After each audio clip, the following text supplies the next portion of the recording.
संध्याकाळ झाली, चहा ठेवला, तुळशीजवळ देवाजवळ दिवा लावून झाला, तांदूळ काढले, थोडंसं बघून घेते काय आहे काय नाही, एक हात लावून घेते. कोथिंबीर आणलेलं आहे बघा. आणि आज बनवायचं होतं मला चिकनचं बेत होतं. यांनी सांगून ठेवले होते की मी चिकन आणणार आहे.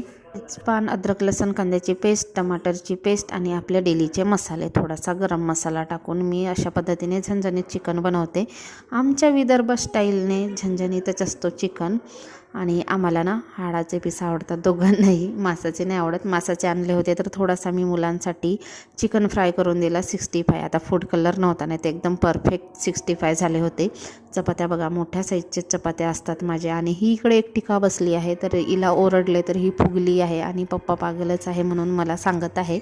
असं असतात लहान मुलं. आमच्याकडे चिकन म्हटलं तर संध्याकाळच्या वेळेलाच असते आमच्याकडे, म्हणजे आमच्या घरी. तर 65 बनवून दिलं मुलांना, जेवण झालं आणि भांडे वगैरे रात्रीचे मी रात्रीच घासून